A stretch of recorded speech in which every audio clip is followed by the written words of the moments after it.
చోర్ చోర్ credit చోర్. ఇళ్లు కట్టింది జగన్, పేరు కొట్టేస్తున్నది బాబు. మళ్లీ క్రెడిట్ ఎత్తుకెళ్తున్న బాబు.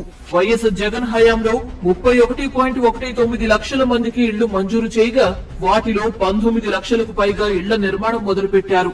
రాష్ట్ర వ్యాప్తంగా జగనన్న కాలనీల పేరిట ఊళ్లకు ఊళ్లు నిర్మాణానికి శ్రీకారం చుట్టారు.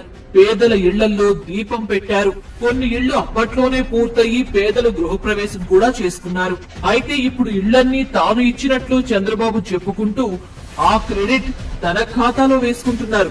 బాబు వచ్చిన ఈ 18 నెలల్లో కార్పొరేట్లకు తన వాళ్లకు భూములు కేటాయించడం తప్పితే పేదలకు ఎక్కడా సెంటు భూమి ఇవ్వలేదు.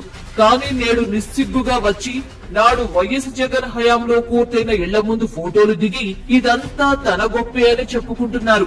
అదృష్టవశాత్తు సిగ్గు అనే నరం లేని చంద్రబాబు ఇప్పుడు నిస్సిగ్గుగా బరి తెగించి ఆ ఇళ్లను తన ఖాతాలో వేసుకుంటున్నారు.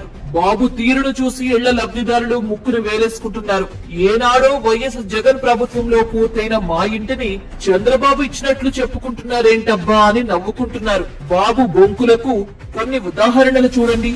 ఇది చూడండి, ఏలూరు జిల్లా ఆగిరిపల్లి మండలం నెక్కలం గొల్లగూడెం గ్రామానికి చెందిన నల్లమోతు రాణి 2023లోని గృహప్రవేశం చేయగా ఇప్పుడు ఆ ఇంటిని చంద్రబాబు తన ఖాతాలో వేసుకున్నారు.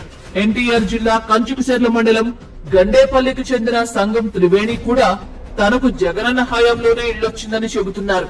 అనంతపురం జిల్లా కళ్యాణదుర్గానికి చెందిన సబియా భాను, సత్యసాయి జిల్లా బుక్కపట్నం మండలం బుచ్చయ్య గారి పల్లెకు చెందిన సుజాత, శ్రీకాకుళం జిల్లా పాతపట్నం మండలం మెలియపుట్టి గ్రామానికి చెందిన రెన్న మహంతి కూడా తమకు జగనన్న పాలనలోనే ఇల్లు బిల్లులు వచ్చాయని వాటిని చంద్రబాబు ఇచ్చినట్లుగా చెప్పుకోవడం ఏమిటని ఆశ్చర్యపోతున్నారు.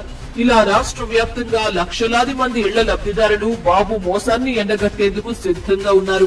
చంద్రబాబుకు ఏ మాత్రం సిగ్గున్నా ఇలాంటి బోగస్ పనులు మానుకోవాలని ఇళ్ల లబ్ధిదారులు సలహా ఇస్తున్నారు.